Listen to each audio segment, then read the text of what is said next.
जय श्री झूलेलाल। सतनाम साखी दोस्तों, अॼु ॻाल्हि कंदासीं सिंधियुनि जी कुल देवी जी आहे। सिंधियुनि जी कुल देवी माता हिंगलाज माता जे बारे में। हिंगलाज माता जो मंदिर किथे आहे उन बारे में असां समस्त जानकारी तव्हांखे असांजे चैनल जे माध्यम सां ॾींदासीं। दोस्तों, सिंधी समाज जी कुल देवी हिंगलाज माता जंहिंजो मंदिर अॼु बि पाकिस्तान जे अंदरि भरूच जे अंदरि स्थित आहे। दोस्तों, इहो ॿुधायो वञे थो कि जॾहिं अखंड भारत जो सिंध हिकिड़ो हिसो हूंदो, बंटवारे खां पोइ उन जो नालो पाकिस्तान पियो ऐं इहो मंदरु पाकिस्तान जे हिसे में अची वियो आहे। दोस्तों, इहो मंदरु लॻभॻि 2000 वर्ष पुराणो ॿुधायो वञे थो ऐं 51 जेका शक्ति पीठ आहिनि हिंदुस्तान जा, जेका 51 शक्ति पीठ आहिनि उन्हनि में इन जी गिनती शामिल थींदी आहे। हिंगलाज माता जी ॻाल्हि करूं त इहा लॻभॻि 2000 वर्ष पुराणो मंदरु आहे। हिन जे मथां कई बार अंग्रेजनि द्वारा, मुग़लनि द्वारा, अरबियुनि द्वारा हमिलो थियो, पर केर बि इन मंदिर के ध्वस्त करण में कामयाब न थियो। छो कि ये शक्ति पीठ है, इन अंदर अनेकों प्रकार जा चमत्कार थिया हुआ। कई बार ॿुधायो वञे थो त सैनिक अंधा थी विया, कई सैनिक उते मरी आया। हिन मंदर जे मथां कई बार हमिलो थियो, पर इन जी चमत्कारी शक्तियुनि जे अॻियां सभिनि खे नतमस्तक थियणो पियो। दोस्तों, ॿुधायो वञे थो ऐं इन मंदर में अॼु बि चमत्कार थींदा आहिनि। हिंदू ऐं सिंधी असां हिनखे माता हिंगलाज चईंदा आहियूं, त पाकिस्तान जा अॼु जेका उते मुसलमान आहिनि उहे हिनखे नानी मां, नानी पीर बि चईंदा आहिनि ऐं ॾाढे ई धूमधाम सां हिन जो हर हिकु फंक्शन बि कंदा आहिनि। अॼु बि हिन जी पूॼा पूरे भक्ति भाव सां कंदा आहिनि ऐं कई हिंदू हितां खां दर्शन लाइ करे बि पाकिस्तान वेंदा आहिनि। पाकिस्तान खां पोइ कराची खां पोइ इहो मंदरु लॻभॻि 250 किलोमीटर दूर आहे। उन खां पश्चात पोइ पहाड़ जी जेकी चइजे कि चढ़ाई शुरू थिए थी, रेतीली जॻह बि अचे थी, उन खां पोइ ई गुफ़ा जे अंदरि इहो मंदरु अचे थो। तो असांजो सिंधी समाज जी इहा कुलदेवी माता हिंगलाज आहे, जेके अॼु बि असांजे सिंधी समाज जा कई माण्हू मञंदा आहिनि, इन जी पूॼा आराधना कंदा आहिनि। पर जीअं कि बंटवारे खां पोइ अॼु लॻभॻि 70-75 साल असांखे थी चुका आहिनि सिंध छॾे वे, त कई माण्हुनि हिननि खे मञणु बंदि करे लाथो आहे। पर जेकी चईंदा आहिनि कि जेकी हक़ीक़त थींदी आहे उहा हक़ीक़त थींदी आहे, जेकी सचाई थींदी आहे उहा सचाई थींदी आहे। असांजे सिंधी समाज जी, हिंदू समाज जी जेकी कुल देवी हुई सिंध में, उहा माता हिंगलाज हुई।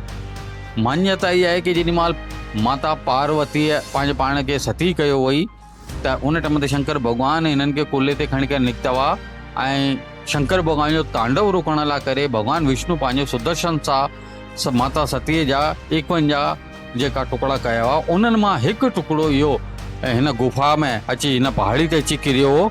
तॾहिं खां वठी हिन जो नालो माता हिंगलाज पियो ऐं हिन मंदर जे अंदरि अॼु बि कई चमत्कार थींदा आहिनि।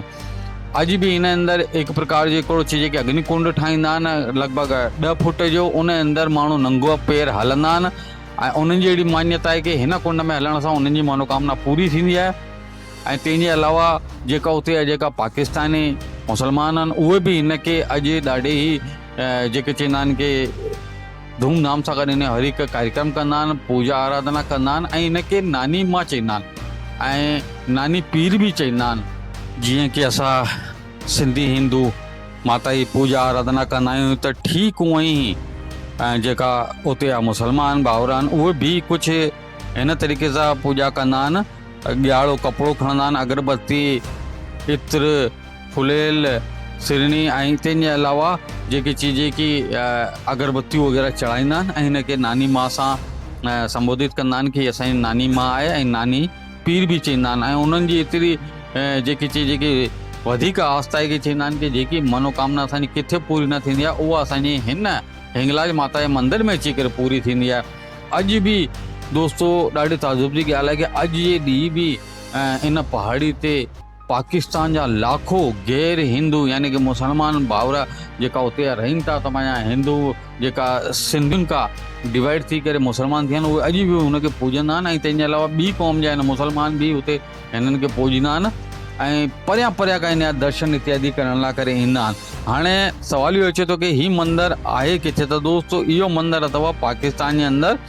पाकिस्तान जे अंदरि कराची खां लॻभॻि 250 किलोमीटर परियां बलूचिस्तान ईंदो, उन अंदरि जेके चइजे कि लॻभॻि उते न त बस ईंदी आहे न को कंहिं प्रकार जो को साधन ईंदो आहे। उते हिकिड़े लास्ट बस स्टैंड ते अची करे उहे सभु शयूं रुकी ईंदियूं आहिनि। उन खां पोइ पंधु उते पहाड़ी जी जेकी आहे चढ़ाई करणी पवंदी आहे। उन खां पोइ गुफ़ा जे अंदरि इहो मंदिर स्थित अथव, जंहिंजा दर्शन असां तव्हांखे बार बार वीडियो जे माध्यम सां करायूं पिया। भरूच जी देवी माता हिंगलाज जेकी असांजे सिंधी समाज जी हिकिड़ी कुल देवी आहे। ऐं दोस्तों कई सिंधी समाज वारा असांजा हिनखे बुलाए वेठा आहिनि, पर जेकी सत्यता आहे उहा इहा ई आहे की असांजो इष्ट जीअं भॻवानु श्री झूलेलाल हो, हुन खां पहिरीं असां शंकर भॻवान खे मञंदा हुआसीं, राम भॻवान खे, कृष्ण खे। उन ई आस्था असांजे अंदरि अॼु बि आहे। पर जीअं की भॻवानु श्री झूलेलाल असांजे हेतु अवतार वरितो हो, त हुन खां पोइ असांजा इष्ट कहलाया भॻवानु श्री झूलेलाल। पर आस्था असांजी अॼु बि हर देवी देवता आहे। उन ई प्रकार सां जीअं असांजी कुल देवी जी ॻाल्हि करूं त कुल देवी असांजी शुरू खां वठी हिकिड़ी रही, माता हिंगलाज। दोस्तों ॿुधायो वञे थो की अॼु बि जॾहिं नवरात्रा हुते थींदा आहिनि त कराची पाकिस्तान न पूरे भारत मां उन नवरात्रे अंदरि दर्शन करण लाइ करे लाखों श्रद्धालु वेंदा आहिनि ऐं माता रानी जा दर्शन कंदा आहिनि।